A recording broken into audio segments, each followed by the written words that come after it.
নমস্কার, অ্যানিম্যানিয়ান study circle থেকে আমি ডাক্তার দিলীপ কুমার হালদার। আজকের আলোচনায় একটা কেস বলবো, how lycopodium acts on strong dysmenorrhoea. একদিন সকালে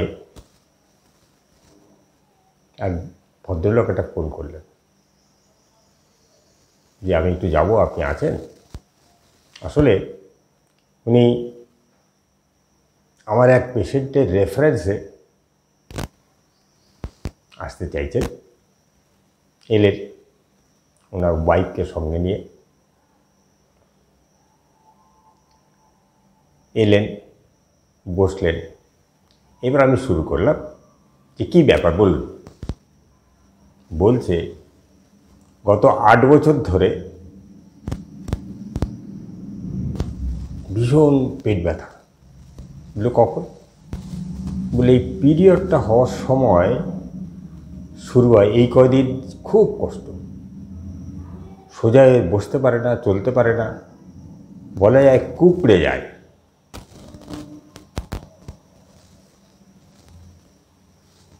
এবার আমি পেশেন্টের কথা বলছি, তাহলে আপনি কী করেন?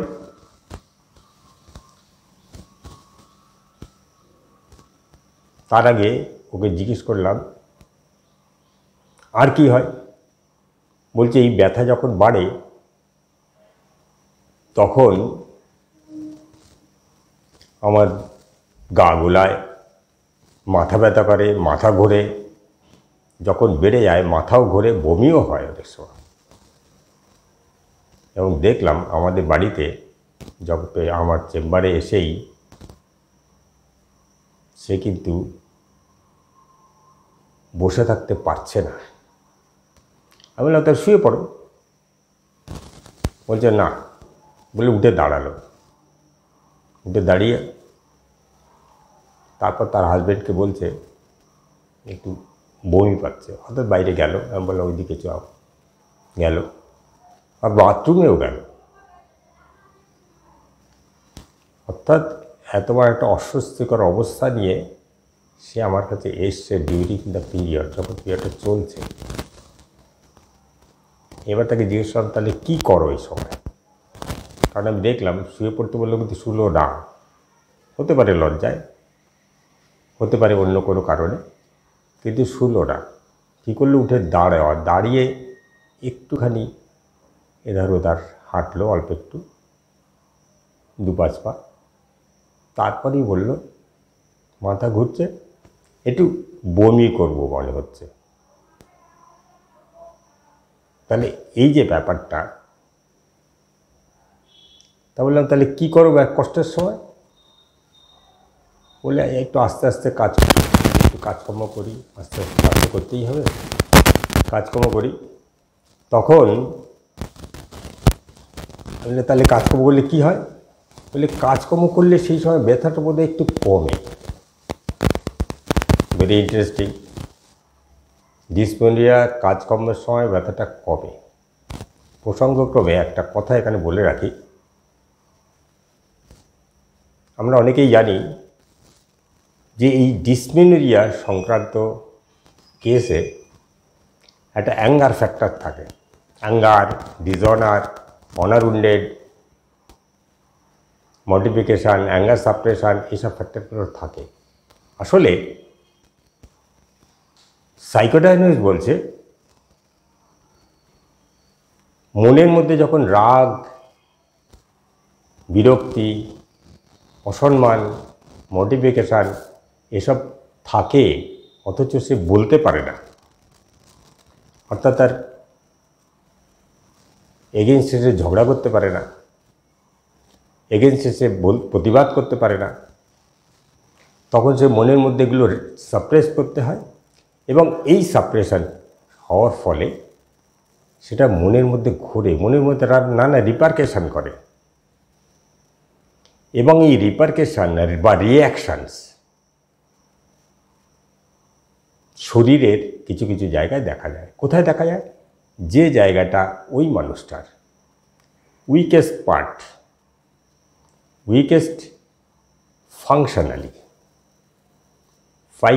weakest part of the body functionally, সেই জায়গায় তার সিমটমসে প্রকাশ পায়। এর ক্ষেত্রে কী হয়েছে, যেহেতু সাইকোডাইনামিক্সের সঙ্গে সাইকোডাইনামিক্স দেখলে আমরা দেখব ডিসপিউরিয়ার সাথে কিছু অ্যাঙ্গারের সম্পর্ক আছে, ফলে আমাকে জিজ্ঞেস করতে হয়। ওকে বললাম আগে, দেখো তোমার মনে কোথাও রাগ আছে, একদম ভাঙিয়ে ডাইরেক্ট বললাম রাগ আছে বা অভিমান আছে বা কিছু একটা ঘটনা আছে যেটা মনের মধ্যে তুমি রেখেছো অথচ প্রকাশ করতে পারছো না, বলতে পারছো না, কি সেটা? তখন বলছে 8-10 বছর আগে, ওর ব্যথাটা কিন্তু 8 বছর আগে, 8 বছর থেকে শুরু হয়েছে। 8-10 বছর আগে বাড়িতে ওর পারিবারিক কোনো ফ্যাক্টর ছিল, যেখানে সবার ধারণা হয়েছিল যে পারিবারিক ফ্যাক্টরটা ও অন্যকে বাইরে বলে দিয়েছে, এবং সেই জন্য ওকে নানাভাবে দোষারোপ করা হয়েছে, বাজে কথাও বলেছে, বিশেষ করে শ্বশুর শাশুড়ি বা সিনিয়ররা। অথচ এ এখনও বলছে, আগেও বলেছে, এখনও বলছে আমি কিন্তু এই কাজ করিনি, আমি কিন্তু এই ঘটনা ঘটাইনি। তা আমি বলছি তাহলে কী করলে? বলছে কী আর করবো, আমি যদি রাগ তো হলো, রাগে কী করলে মনে হলো না একটু মেরে দিই কেউ লাঠি টুটি দিয়ে? হাসে। তার মানে কি, মনে ওর ইচ্ছে হচ্ছিল কিন্তু করতে তো পারে না, তখন সেটাকে কন্ট্রোল করতে হয়। এইভাবেই চলছে। এমনি এখনও যদি কোনো কারণে তার মনের মধ্যে কিছু একটা রিয়াকশানস হয়, সে কিছু বলতে পারে না, সেই জন্য সেই ঝগড়াদ্বন্দ্ব এড়িয়ে চলে, এটা তার স্বভাব। এইবার যদি এর অ্যানালিসিসে যাই তাহলে দেখা যাবে এ কী বলছে, ওকে একটা দোষারোপ করা হয়েছিল, যে কাজটা ও করেনি সেই কাজটা ওকে করেছে বলে দোষ দিয়ে নানা বাজে কথা বলা হয়েছিল, যেটা ওর মধ্যে রাগ হয়েছিল। তাহলে এইখান থেকে আমরা কী ভাবতে পারি? দেখুন,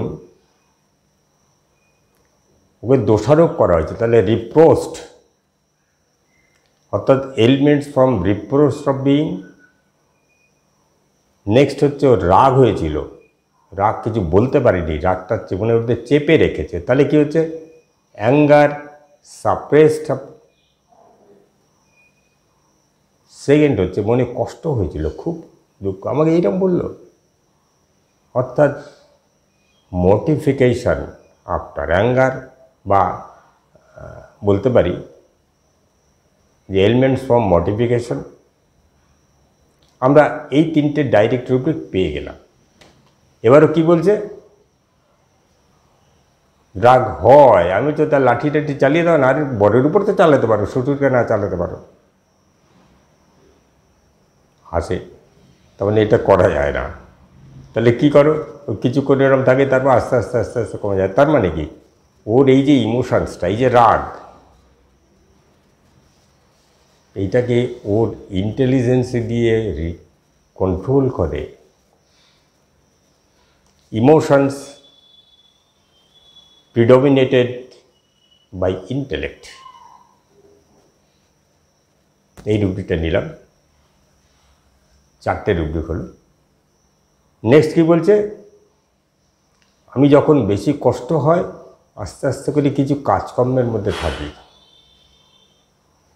তার মানে তার যে কাজ, ফ্যামিলির ডিউটি, ফ্যামিলির, সেগুলো তো তার অকুপেশনের মধ্যেই পড়ে।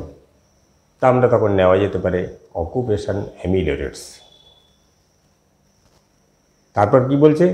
যাতে এইরকম ঘটনা ঘটার পর থেকে ও ঠিক করেছে এমন কোনো কাজের মধ্যে আমি থাকবো না যাতে কন্ট্রোভার্সি হয় বা ঝগড়া হতে পারে, অর্থাৎ কোয়ারেলিং অ্যাভারশন। এই 6টা রুব্রিক নিয়ে রেপার্টেশন করার ফলে দেখা গেল আসছে লাইকোপোডিয়াম। আমি চমকে গেলাম, লাইকোপোডিয়াম, যে লাইকোপোডিয়াম তো আমি কোনো দিন ডিসপেনিরিয়ায় দিইনি, কনফিউজড। কিন্তু রেপার্টারি বলছে, সিমটমস বলছে, আমি তো কি করতে পারি না। তো এবার ভাবছি লাইকোপোডিয়াম এমনি যে সিমটমসগুলো আছে, যেমন পাওয়ার চায়, পাওয়ার লাভ অফ, ডমিনেশন চায়, আবার কি চায়, এই ও যেমন মিষ্টি খেতে চায়, গরম খেতে চায়, একটু কৃপণ, অর্থাৎ কি পয়সা করে দিলে পুরো খরচ করে আসা, এই ব্যাপারটা লাইকোপোডিয়াম পেশেন্ট করতে পারে না। এগুলো আমরা জানি, সবাই জানে। আমি তখন এগুলোর সাথে একটু মেলাচ্ছি, পেটে গ্যাস ট্যাস হয় কি না, খরচপত্র কেমন করে ইত্যাদি ব্যাপারটা নিয়ে দেখা গেল হ্যাঁ বিকেল দিকে একটু গ্যাস হয়, পয়সা করে দিলে পুরো পয়সা খরচ করতে পারে না, একটু জমিয়ে রেখে অল্প কিছু খরচ করে, বাকিটা আবার রেখে দেয়, ক্ষেত্র বিশেষে আবার হাজব্যান্ডকেই দেয়।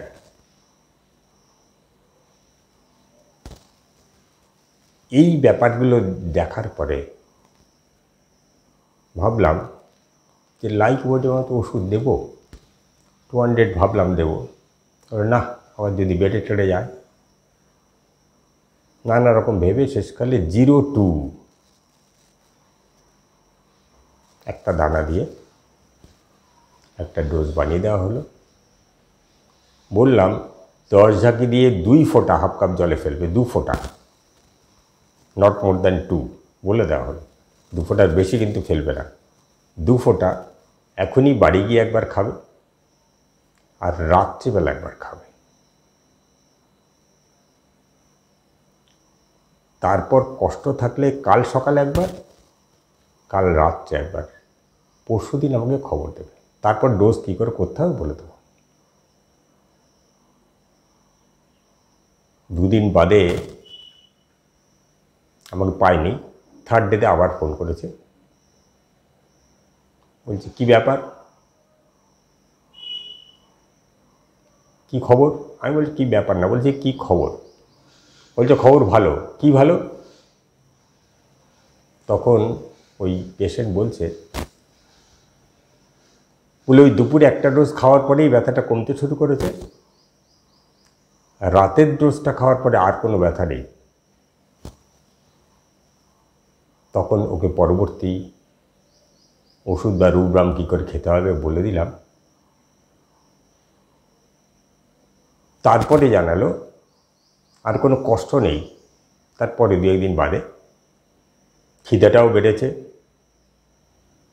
ঘুমটা ভালো হচ্ছে, মেজাজটাও একটু ভালো হচ্ছে। বুঝুন, যে ওষুধটা আমি কোনোদিন আমার জীবনে দিইনি ডিসপেনিরিয়ায়, এখানে দিলাম। ফলে একটা দ্বিধা ছিলই, আর এই দ্বিধা ছিল বলেই তাতে এরকম প্রচণ্ড অ্যাকশান দেখে, এত সুন্দর রেজাল্ট দেখে আমি তার শেয়ার করার লোকটা ছাড়তে পারলাম না, তাই আজকের। তাহলে লাইকোপোডিয়াম আমরা দেখেছি কি, হট পেশেন্ট, সোরাসাইকোটিক্স, সিফিলিস, 3টে মায়োজমি আছে, অর্থাৎ এর মধ্যে নানা রকম ব্যাপার আছে, সব রকম অ্যাক্টিভিটিসের মধ্যে একটা বড় ওষুধ বলে আমরা জানি। এর মধ্যে যেমন অ্যাম্বিশন আছে, তেমনি ডিটারমিনেশন আছে, অনেক কিছুই আছে। কিন্তু সেই ওষুধটার এইরকম ডিসমেলেরিয়া, এরকম প্রচণ্ড, সে থাকতে পারে না, বসতে পারে না, অথচ কাজ করতে পারে, একটু একটু কাজ করলে ভালো থাকে। দেখুন কীরকম, ওই যে অ্যানিম্যানের আনকমন পিকুলিয়ার রেয়ার স্ট্রেংথ 153 আছে কিন্তু সবই। তবে যেগুলো নেওয়া হলো সব মেন্টাল লেভেলে। কষ্টের সময় সে কাজ করলে তার ভালো থাকে, ঝগড়াদ্বন্দ্ব এড়িয়ে চলে, ঝগড়াদ্বন্দ্ব পছন্দ করে না। তো এইভাবে কিছু সাধারণ ফ্যাক্টরস যেটা মনে রিয়্যাক্ট করে, যেটা মনের মধ্যে রাগ সৃষ্টি করে, দুঃখ সৃষ্টি করে, রিয়াকশান সৃষ্টি করে, নার্ভাস সিস্টেমের অ্যাক্টিভিটি পাল্টে দিতে পারে, সেই ফ্যাক্টরগুলি সাধারণত ডিসপেনিয়ার ক্ষেত্রে কাজ করে। এখানে সেটাই পাওয়া গেল। ওকে দোষারোপ করেছে, তার জন্য মনে রাগ হয়েছে, রাগ করে কিছু করতে পারেনি, অথচ সেটা তার ইমোশনসটাকে কন্ট্রোল করেছে। এই পিকুলিয়ারিটির উপর নির্ভর করে তাকে লাইকোডিয়াম দেওয়া হলো এবং এত সুন্দর কাজ, মিরাকেল। তাই সবাইকে শেয়ার করলাম। Thank you.